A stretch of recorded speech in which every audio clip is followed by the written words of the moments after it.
राज्यों की पुलिस एक दूसरे के खिलाफ काम करते हुए नजर आई। उसके चलते यह जहन में सवाल आ रहा है कि वाकई संविधान निर्माताओं ने संविधान ठीक ठाक बनाकर हमारे हाथ में सौंपा था? क्या कुछ सिस्टम के अंतर्गत हुआ? केजरीवाल पर टिप्पणी के मामले में पंजाब पुलिस ने जिस तरीके की कार्रवाई आज दिल्ली में आकर की और उसकी प्रतिक्रिया में जिस प्रकार से दिल्ली पुलिस ने पंजाब पुलिस के खिलाफ अपहरण का मामला दर्ज कर लिया और अपराधी के तौर पर भाजपा नेता को पंजाब ले जा रही पुलिस को हरियाणा की पुलिस ने जिस तरीके से बीच में ही रोक लिया, अपने आप में सवाल उठ रहा है कि ये क्या हो रहा है देश के अंदर। इस प्रकार का व्यवहार हुआ मानो दुश्मन देश के साथ में व्यवहार किया जा रहा है। तो इस पर हम बात करेंगे दूसरे चरण में हमारी बातचीत WHO के द्वारा किए गए इस दावे के संदर्भ में, जिसमें उसने तमाम देशों के संदर्भ में आंकड़े जारी किए। यह बताया कि ये देश जो मौतों के संदर्भ में आंकड़े दे रहे हैं कोरोना के संदर्भ में, उससे कहीं ज्यादा मौतें हुई हैं। भारत के संदर्भ में यह आंकड़ा चौंकाने वाला है। भारत सरकार के दावे के मुताबिक 5-5.5 लाख मौतें कोरोना के कारण हुई, पर WHO का कहना है मौतों की संख्या 47 लाख से ज्यादा है। इस पर बात करेंगे, लेकिन पहले चरण में बातचीत हमारी पंजाब के मसले पर दिल्ली में मचे घमासान और हरियाणा के कुरुक्षेत्र के एक बार फिर से चर्चा में आने को लेकर है। 3 खास मेहमान हमारे साथ इस संजीदा विषय पर चर्चा के लिए जुड़ रहे हैं। उनसे आपका परिचय कराएं और इस विषय पर कुछ संजीदा बातचीत करें। उससे पहले समय है आज के विचार सूत्र का। हमारा आज का विचार सूत्र जीवन के संदर्भ में है। विचार सूत्र यह कहता है कि मुक्ति शून्यता में नहीं, पूर्णता में है। पूर्णता सृष्टि करती है, ध्वंस नहीं करती। रविन्द्रनाथ टैगोर ने इतनी महत्वपूर्ण बात हमें सालों साल पहले कह दी थी, पर हम हैं कि समझने के लिए तैयार ही नहीं। इसीलिए हम पूर्णता की ओर कोशिश नहीं करते, शून्यता की ओर ही बढ़ने लगते हैं। जो कुछ आज देश ने देखा है 3 राज्यों के संदर्भ में, वह उसी अपूर्णता को बताता है, मूर्खता को बताता है, शून्यता को बताता है। टिप्पणी किसी को अप्रिय लग सकती है, लेकिन जो कुछ हुआ है उससे कानून के संदर्भ में, व्यवस्था के संदर्भ में, संविधान के संदर्भ में अविश्वास बढ़ता है। क्या वाकई ऐसा है? इसी पर विस्तार लेने के लिए हमारे साथ जुड़ रहे हैं छत्तीसगढ़ के पूर्व DGP, मध्य प्रदेश में भी कई महत्वपूर्ण पदों पर रहे रामनिवास जी। मेरे साथ में कुछ और नेता भी जुड़ेंगे जो इस विषय के साथ जुड़े हुए हैं। हमारे साथ में गुरदीप सिंह जी होंगे जो प्रवक्ता है भारतीय जनता पार्टी के। मेजर RPS मल्होत्रा जी भी हमारे साथ होंगे जो प्रवक्ता है आम आदमी पार्टी के। तो कुल मिलाकर चर्चा की शुरुआत में रामनिवास जी आपसे करना चाहता हूं, बतौर पुलिस अधिकारी आज का दिन और इस पूरे घटनाक्रम को किस दृष्टि से देखते हैं? पंजाब पुलिस ने एक मामला दर्ज किया, क्या वाकई वो इतने संगीन अपराध थे कि 50 से ज्यादा पुलिस कर्मियों को पंजाब से चलकर दिल्ली तक आना पड़े और उठाकर ले जाना पड़े? एक सवाल। और उसके संदर्भ में जो प्रतिक्रिया दिल्ली पुलिस ने की और हरियाणा पुलिस ने की है, कितनी विधि सम्मत है, कितनी कानून सम्मत है? इस पर आपकी टिप्पणी। सब नमस्कार जी। बहुत ही संवेदनशील और गहन विषय है जी। तो सबसे पहले तो मैं ये कहना चाहूंगा कि आज के जो हमारे कुछ राजनेता हैं उनमें जिसमें कहें कि बड़ा दिल जी, राजनीति में वो है जिसको थोड़ा सा बड़ा दिल और बड़ा मन होता है, उसको राजनीति में आना चाहिए जी।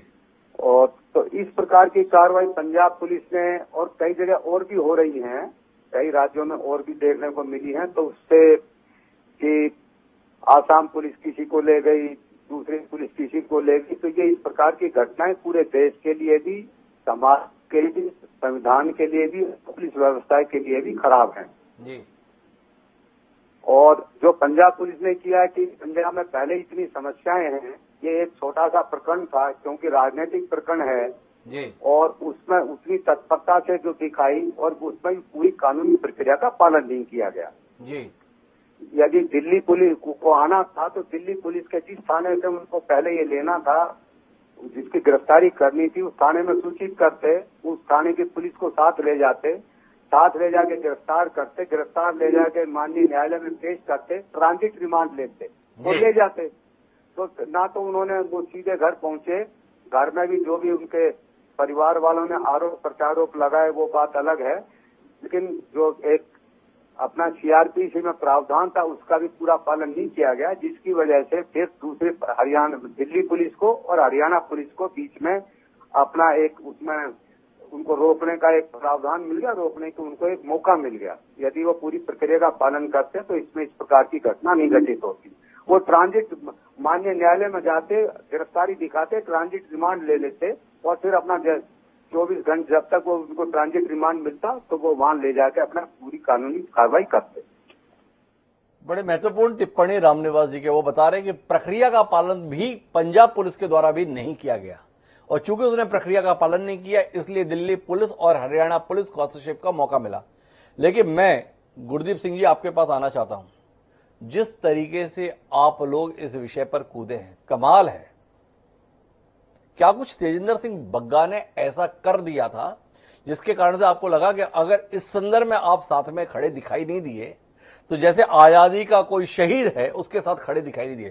थोड़ा बताइए ऐसा क्या हो गया जिसके चलते तेजिंदर सिंह बग्गा के लिए 2 राज्यों की पुलिस भी लग गई, पूरा भाजपा संगठन भी लग गया, केजरीवाल का भय है, आम आदमी का विस्तार आपको इतना बेचैन कर रहा है, या इससे इतर एक संस्कार वाली पार्टी, एक सिद्धांत वाली पार्टी इस प्रकार की बयानबाजी करने वाले शख्स के साथ खड़ी हो गई? थोड़ा समझना चाहते हैं क्या कुछ ऐसा हुआ जिसके कारण से आपको लगा कि साथ में खड़ा होना चाहिए और इस स्तर तक खड़ा होना चाहिए? त्रिवेदी जी, ऐसा है कि कमाल तो पंजाब सरकार ने किया है, पंजाब की पुलिस ने किया है जी। कि मैं पूछना चाहता हूं किस अधिकार से पंजाब पुलिस डायरेक्ट उसके घर पे चलेगी है? क्या वो इतना बड़ा क्रिमिनल था? क्या इतना हार्डकोर क्रिमिनल था? पहली बात तो कोई भी क्रिमिनल हो या कोई ऑफेंस पे उस पर लगता हो या कोई केस दर्ज हो तो लोकल पुलिस को जानकारी देनी जरूरी होती है, ये कानून में प्रावधान है जी। दूसरी बात, दिल्ली पुलिस को जानकारी क्यों नहीं दी गई? जी। डायरेक्ट क्यों जाया गया? 15 गाड़ियों का काफिला, वहां पे 50 पुलिस वाले उसके घर के उसके गिरफ्तारी करने चले गए, फिर उसके बाप से मारपीट की। जैसे केजरीवाल साहब बार बार बोलते हैं कि वीडियो बनाओ, करप्शन कहीं होता तो हमें बताओ, तो वो करप्शन नहीं है क्या? कि आपने कैसे वो वहां पे जाके बुजुर्ग आदमी से मारपीट की, फिर आपको तेजिंदर बग्गे को वीडियो नहीं बनाने दी, फिर उसको पगड़ी नहीं बांधने दी। आप केवल हिंदुओं के दुश्मन नहीं है, सिखों के दुश्मन भी बन गए आज। आपने इतना अपराध किया है, आपने तो कानून को तो समझा ही नहीं है। जो पंजाब पुलिस वाले गए हैं, मैं उनको पूछना चाहता हूं कि आपने वर्दी डाली है, इसका मतलब ये तो नहीं कि आप कानून की धज्जियां उड़ा सकते हैं। आपने कैसे कानून की धज्जियां उड़ाई? और दूसरी बात, आप कहते हैं कि बीजेपी ने कैसे किया। देखो, बीजेपी का बाद में बात है, पहले बग्गा जी के पिताजी प्रितपाल सिंह ने जो कंप्लेंट दर्ज किया कि हमारे कानून से उल्ट जो बिल्कुल गैर कानूनी तरीके से उसकी गिरफ्तारी करके किडनैप किया है, उसको उठा के लेके गए हैं, किडनैप करके लेके। अरे गुरदीप जी, आप तो ऐसे वकालत करो कल रेपिस्ट के संदर्भ में या दूसरे मामलों में उसके परिजन भी कहने के लिए आ जाते हैं। अभी आपके मामा जी का बुलडोजर मध्य प्रदेश में चल रहा है, सब बता रहे हैं हमारे संदर्भ में इतना जुल्म हो गया। क्या है प्रितपाल सिंह बग्गा जी के संदर्भ में जो आप कह रहे हैं? भाई, एक व्यक्ति मुख्यमंत्री के संदर्भ में ऐसी टिप्पणी कर रहा है, उसका अतीत भी इस प्रकार की घटनाओं के संदर्भ में भरा हुआ है। प्रशांत भूषण को चाटा मारने के संदर्भ में उसके ऊपर केस दर्ज है, अरुंधति राय के कार्यक्रम में खलल पहुंचाने का मामला दर्ज है, दिल्ली के मुख्यमंत्री के घर पर कालिक पोतने के संदर्भ में मामला दर्ज है। एक लगातार अराजकता फैलाने के आरोप जिस शख्स के संदर्भ में है, उसके परिजनों का विलाप आपको इतना बेचैन कर रहा है, उसके हकों के लिए आप इतने संवेदनशील हो रहे हैं, और अभी आपके किसी नेता के संदर्भ में टिप्पणी हो जाए तो आप उसके घर से उठवा देते हैं। मेवाड़ी विधायक है निर्वाचित, उनको असम की पुलिस जाकर घर से उठा लाई, असम तक ले गई, तब आपको ये सब दिखाई नहीं दिया? त्रिवेदी जी, ये बताइए, किसी पे कोई मामला दर्ज हो तो क्या कानून वाले अपना कानून छोड़ दें? क्या नियम को पालना ना करें? दूसरी बात है, आपको दूसरे दिख गए, लाल चौक पे अगर देश का झंडा फहरा दिया, वो नहीं दिखा किसी को जी। अगर मान लीजिए उसने कोई क्राइम किया तो उसको मैटर ऑफ लॉ है ना, लॉ के हिसाब से उठाओ। लो क्या कहता है? लो कहता है, सुन लीजिए बात, पहले तो लोकल पुलिस को इंटीमेशन देनी पड़ती है, दूसरे राज्य में जाते हैं, और साथ में अगर मान लीजिए वो पेश नहीं हो रहा तो 41A का नोटिस दिया जाता है। 41A का नोटिस देके वारंट इशू जारी किया जाता है, तो कोर्ट के हिसाब से चले, नियम के हिसाब से चले। अगर उसने गलती की है तो उसको कोर्ट पे लेके जाए ना, तो इसका मतलब ये थोड़ा नियम कायदे कानून से तो चलना चाहिए। अपराध किया तो क्या हुआ? ये एक जायज किस्म की दलील गुरदीप सिंह जी कार्यक्रम में दे रहे हैं। आम आदमी पार्टी की इस सरकार के संदर्भ में आक्षेप ही यह है कि जब तक दिल्ली में थे तो पुलिस इनके पास नहीं थी, अब पुलिस आ गई है। कैलाश विजयवर्गीय कह रहे हैं बंदर के हाथ में उस तरह आ गया है, अब यही सब होना है। ऐसी आशंका पहले ही जताई जा रही थी और अब ऐसा कुछ हो भी रहा है। रामनिवास जी भी बोल रहे हैं नियमों का पालन नहीं हुआ। इन सब के बीच में मेरे साथ में मेजर RPS मल्होत्रा जी हैं, आम आदमी पार्टी एक चमत्कारिक पार्टी के प्रवक्ता हैं।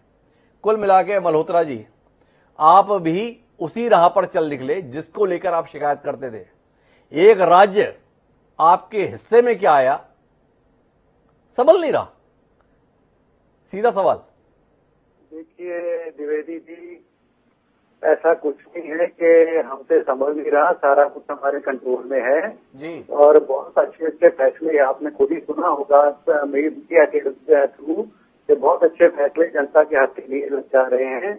लेकिन कुछ अराजक तत्व जो लोगों की भावनाएं भड़काने की कोशिश करते हैं, धार्मिक भावनाएं भड़काने की कोशिश करते हैं, शांति भंग करने की कोशिश करते हैं जी। उन पे कार्रवाई करना भी सरकार का फर्ज है जी। आप खुद ही कह रहे थे कि जैसे जो गुप्ता जी हैं, इन पे कितने मामले दर्ज हैं, कितने गुंडई के मामले इन पे दर्ज हैं और आज सच में भाजपा ने ये साबित कर दिया कि गुंडों की पार्टी है। जिस तरीके से इस तरह के गुंडे के बचाव के लिए ये सारी की सारी पार्टी कूदी है और इसने दिल्ली सरकार और हरियाणा सरकार और सारे अमले को इस्तेमाल किया है उस एक व्यक्ति को बचाने के लिए जी।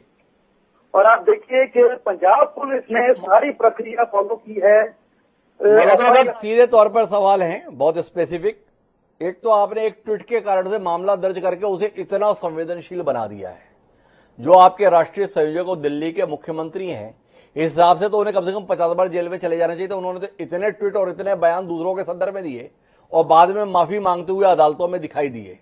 सामने है, ऐतिहासिक दस्तावेज है उसके। दूसरा आपसे सवाल यह, हमारे साथ में पूर्व पुलिस महानिदेशक रामनिवास जी हैं। उनका स्पष्ट तौर पर कहना है कि पंजाब की पुलिस ने नियम प्रक्रिया का पालन नहीं किया। गिरफ्तारी अगर की थी तो तुरंत ट्रांजिट रिमांड के लिए अदालत में पेश करना था। आप तो लेकर ऐसे उड़े कहीं बिजली से भी कोई बीच में रोक ना ले, पर फिर भी रोक लिए गए। क्या हासिल किया आपने इससे? देखिए श्री रामनिवास जी चाहे पुलिस में रहे हैं लेकिन कहीं ना कहीं वो भाजपा का पक्ष जो है लेते नजर आ रहे हैं। मैं खुद सीबीआई के साथ कुछ अरेस्ट प्रोसीडिंग्स का हिस्सा रहा हूँ। कहीं पे भी ये नहीं लिखा हुआ कि अगर 23 घंटे के अंदर अंदर जो पुलिस है वो किसी भी कोर्ट में पेश कर सकती है तो लोकल पुलिस जो कोर्ट है उससे ट्रांजिट रिमांड की जरूरत नहीं है।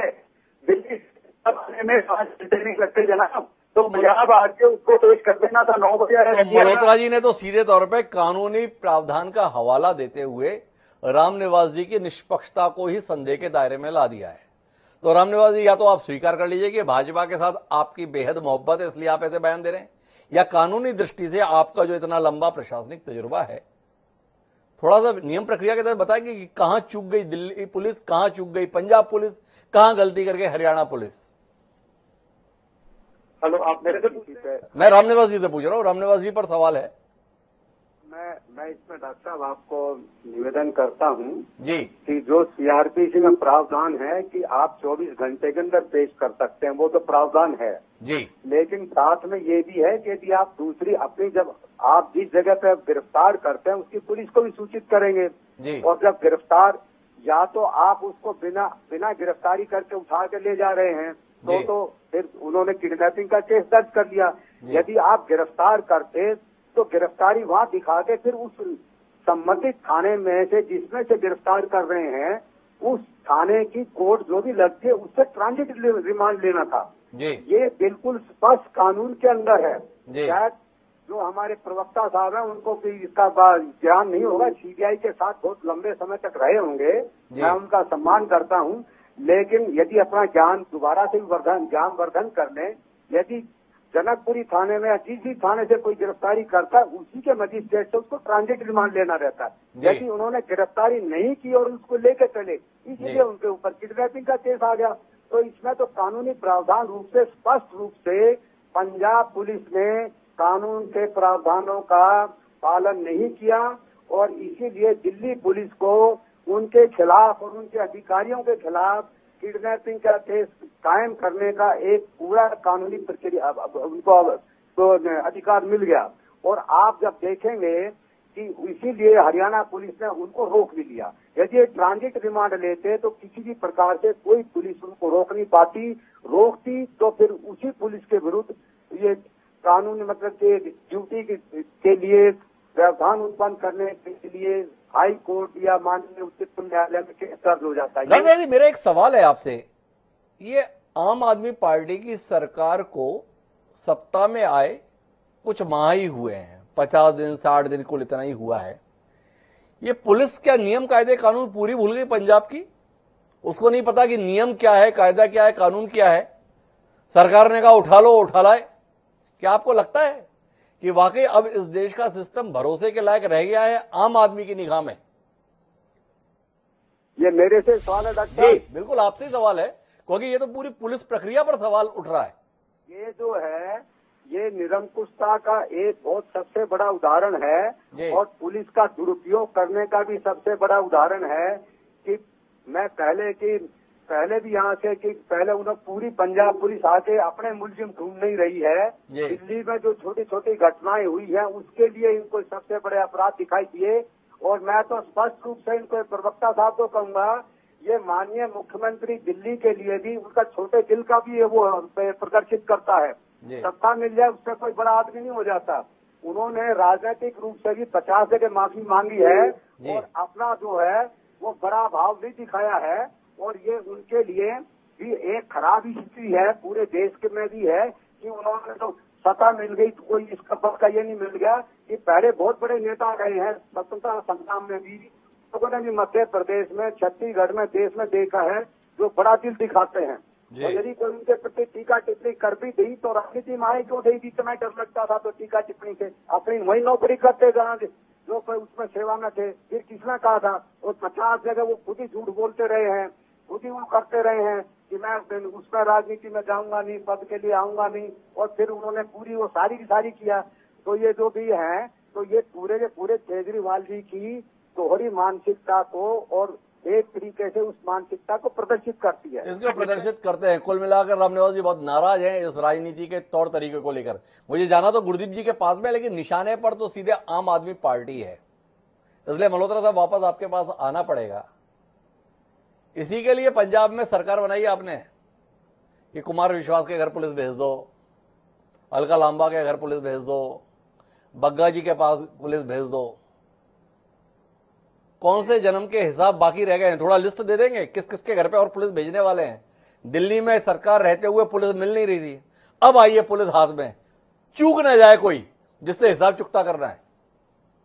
हिमांशु जी ऐसी कोई बात है, लेकिन देखिए अगर कोई स्पीच के अधिकार को गलत इस्तेमाल करेगा और लोगों की भावनाएं भड़काएगा, धार्मिक भावनाएं भड़काएगा या शांति भंग करने की कोशिश करेगा तो उस पर तो कार्रवाई होनी चाहिए ना। बड़ी महत्वपूर्ण टिप्पणी है मल्होत्रा साहब।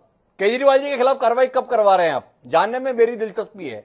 उन्होंने खुद कितने बयान दिए हैं और उनसे कितनी बार पलटे हैं, मुझसे ज्यादा आपने पढ़े होंगे।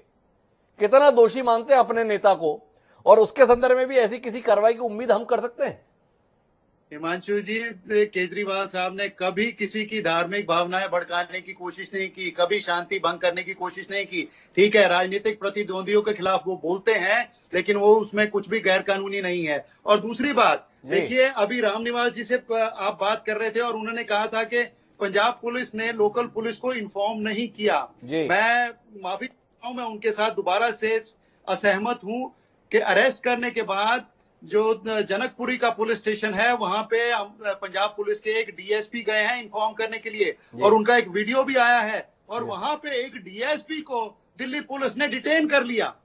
आप देखिए कि इससे बड़ा झूठ और इससे बड़ा कानून का दुरुपयोग और क्या होगा कि सब कुछ सामने है लेकिन उसके बावजूद झूठ बोला जा रहा है और पुलिस का गलत इस्तेमाल किया जा रहा है। आप अपनी सुविधा से झूठ और सच को तलाश रहे हैं। रामनिवास साहब ने साथ में यह भी बताया कि जब अरेस्टिंग की जाती है तो संबंधित थाने के न्यायालय में ट्रांजिट रिमांड के लिए प्रस्तुत करना होता है और अगर यह काम कर दिया होता तो ना तो दिल्ली पुलिस आपको रोक पाती, ना हरियाणा पुलिस हस्तक्षेप कर पाती। क्या हड़बड़ाहट थी कि न्यायालय में पेश करने से भी बचने की कोशिश की? आप बता सकते हैं? नहीं, देखिए आप गलत व्यक्ति का पक्ष ले रहे हैं। ऐसी कोई प्रावधान नहीं है कि दिल्ली के ही किसी न्यायालय में पेश करना था, उसको देश के किसी भी न्यायालय में 24 घंटे के अंदर अंदर पेश करना होता है। लेकिन जो स्थानीय थाना होता है उसको इन्फॉर्म करना जरूरी होता है। उसके लिए डीएसपी गए थे और उनको वहां पे डिटेन कर लिया गया। मैं विनती करूंगा कि जो भी महानुभाव आप यहाँ पे आप बुलाते हैं उनसे कृपया विनती कीजिए कि कानून का जो पक्ष है वो बिल्कुल सत्य आपके सामने रखें, क्योंकि लाखों लोग आपके टीवी को देख रहे होते हैं। तो एक तरफ मेजर आरपीएस मल्होत्रा साहब हैं, फौज में रहे हुए हैं, उनके पास में भी एक अनुभव है। एक मेरे साथ में छत्तीसगढ़ के डीजीपी रहे रामनिवास साहब हैं, जिनकी कानून संबंधी ज्ञान को लोग मानते हैं। 35 साल से ज्यादा का तजुर्बा रहा है उन्हें। मध्य प्रदेश, छत्तीसगढ़ में विभिन्न महत्वपूर्ण पदों पर रहे हैं और सीधे तौर पर मल्होत्रा साहब का कहना है गलत बयानी कर रहे हैं रामनिवास जी। बात गुरदीप जी से करनी है, पर रामनिवास जी की साख पर सवाल आ गया है, तो कम से कम अपना पक्ष रामनिवास जी रख दें और फिर इसकी सत्यता हम लोग बाद में पता कर लेंगे। जी रामनिवास जी। ये देखिए, जो मेजर साहब बता रहे हैं जी कि उन्होंने जाके सूचना दी। जी सूचना देना तो उनका काम ही था। जी पहले आप उन्होंने गिरफ्तारी कर ली। जी गिरफ्तारी करने का मतलब ये है कि आप 24 घंटे के अंदर पेश करना। जब आपने 5 नोटिस पहले दे दिए, पूरे कार्रवाई कर दी, गिरफ्तारी कर दी, तो थाने में जाके उसी थाने में पेश क्यों नहीं किया? तो ट्रांजिट रिमांड लेके आप किस आधार पर लेके जा रहे थे? किस आधार पे? उसका ट्रांजिट रिमांड का ही मतलब ये होता है कि जिस थाने से आप गिरफ्तार करेंगे, उस थाने के मजिस्ट्रेट के सामने आप पेश करेंगे। वो आपको जितना समय आपको ले जाने में लगेगा, उतना समय आपका मात्र 24 घंटे के अंदर कट जाएगा। वो ट्रांजिट रिमांड का जो 24 घंटे के अंदर आप कट जाएगा, उसके बाद जाके आप अपना पूछताछ करिए, उसको मजिस्ट्रेट के सामने पेश करिए। अदरवाइज तो किसी भी जगह पेश करने का कोई ट्रांजिट रिमांड का प्रावधान ही नहीं होता। तो मैं मेजर साहब से निवेदन करूंगा, दोबारा से सीआरपीसी का गहन अध्ययन कर लें, किसी भी विशेषज्ञ से पूछ लें। इस बात को यह है कि ट्रांजिट रिमांड इसलिए होता है कि आप पूरा 24 घंटे आपके पास अतिरिक्त रूप से फिर बचते हैं, वो समय उसमें से घट जाता है। तो कुल मिलाकर वो उसे पढ़ ले। लेकिन मैं अब आना चाहता हूं गुरदीप सिंह जी आपके पास। आप किस व्यक्ति के साथ खड़े हैं, इसका सवाल है। एक शख्स जो ट्वीट करता है जब 100 गाली के साथ मरे होंगे तब जाकर कहीं एक अरविंद केजरीवाल पैदा होता होगा। आपसे जानना चाहता हूं, क्या भारतीय जनता पार्टी जैसा सुसंस्कारित संगठन, जिसमें अटल जी रहे, जिसमें आडवाणी जी हैं, जिसमें जोशी जी हैं, ठाकरे जी का तप है, भंडारी जी का परिश्रम है, मोदी जी का पसीना है, अमित शाह की मेहनत है, अब उस पार्टी के दिन ऐसे आ गए हैं कि इस भाषा का उपयोग करने वालों के लिए दिल्ली को घेर देंगे, पुलिस को लगा देंगे, 3-3 आईजी और एसपी स्तर के अधिकारियों को उसके बचाव के लिए खड़ा कर देंगे। यही रह गया भाजपा के पास करने के लिए। ये जानने में मेरी बड़ी दिलचस्पी है, थोड़ा बताइए गुरदीप जी। ऐसे आदमियों के लिए पार्टी में जगह होनी चाहिए या आप लोग मानते हैं ऐसे आदमियों की जगह जेल में होनी चाहिए? त्रिवेदी जी, बात ये नहीं है कि किसने क्या लिखा है। अच्छा, बात आज की चर्चा, सुन लीजिए। बात ये है कि हमने कर क्या रहे हैं, हम कल लॉ का फॉलो कर रहे हैं। जब हम विधानसभा में बैठे, क्या हमने वहां पे कसम नहीं खाई थी कि हम लोगों को फॉलो करेंगे, कानून को पसंद करेंगे? पहली बात दिल्ली में ट्वीट किया गया, दिल्ली के सीएम के लिए ट्वीट किया गया, टिप्पणी की गई जी। तो वहां के 3 करोड़ लोगों की भावना नहीं भड़की। पंजाब में इनके प्रवक्ता हैं जो सन्नी आलूवालिया, उनकी भावना आहत हो गई। यहां पे पर्चा दर्ज होता है। फिर दूसरी बात, डीएस इतने बड़े क्रिमिनल को लेने चले गए, डीएसपी साहब 50 बंदों की टीम लेके चले गए, साथ में 15 गाड़ियां लेके चले गए। फिर कोई कानून को फॉलो नहीं किया, तो इसको क्या कहेंगे? कानून कौन तोड़ रहा है? किसने कहा कि क्या हो? और तीसरी बात, क्या अरविंद केजरीवाल जी 38% आपराधिक मामले दर्ज है दिल्ली के अंदर जो इनके विधायक हैं, 48% यहां के 92 में से 48% पे आपराधिक मामले दर्ज है। क्या आपने वहां पे डीएसपी और 50 बंदों की टीम भेज दी चेक करने के लिए? सिर्फ उनको वहां पे क्या है, ये क्या चल रहा है? चल क्या रहा है? ये बदलाखोरी की राजनीति है। वो ये बताना चाहते हैं, त्रिवेदी जी आप सुन लीजिए, वो बताना चाहते हैं कि हमारे पे जो टिप्पणी करेगा तो हम उसको ऐसा ही करेंगे। तो ये बदलाखोरी की राजनीति कर रहे हैं, ये कोई कागज का टुकड़ा नहीं है। अच्छा, और इसका प्रशिक्षण कौन दे रहा है गुरदीप जी? आपने बड़ी गंभीर बात कही। दिल्ली के मुख्यमंत्री हैं केजरीवाल जी, टिप्पणी दिल्ली के नेता ने की, एफआईआर पंजाब के व्यक्ति ने करा दी। जिग्नेश मेवाणी हैं, गुजरात के विधायक हैं, सम्माननीय नरेंद्र मोदी जी हैं, गुजरात से ताल्लुक रखते हैं। मेवाड़ी जी ने टिप्पणी की, मामला कहां दर्ज कराया आपके नेता ने? असम में। असम की पुलिस सारे अपराधियों को भूल गई, एक निर्वाचित विधायक को पकड़ने के लिए गुजरात पहुंच गई। तो कुल मिलाकर प्रशिक्षण देश में किस बात का चल रहा है?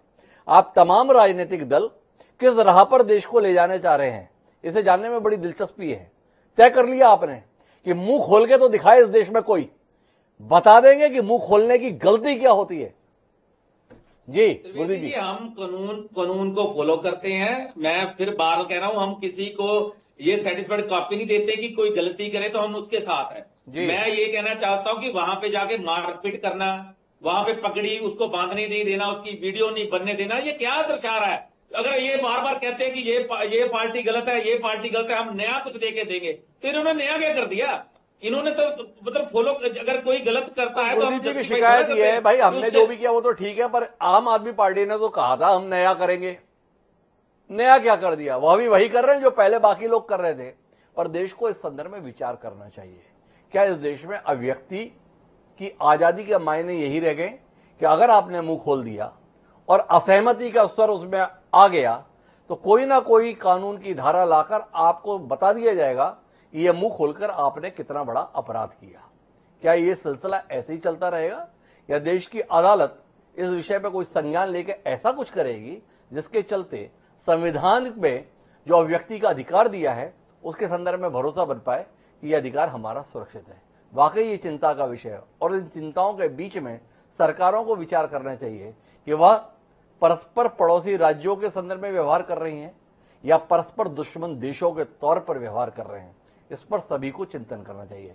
आप तीनों मेहमानों का धन्यवाद इस चर्चा का हिस्सा बनने के लिए। समय एक छोटे से ब्रेक का, ब्रेक पर जाएंगे और ब्रेक के बाद जब लौटेंगे तो इस देश में दूसरी चर्चा का विषय अर्थात कोरोना से मौत हुई कि नहीं हुई और हुई तो कितनी हुई, इस संदर्भ में बात करेंगे। कहीं जाइएगा ना, हम गए और आए।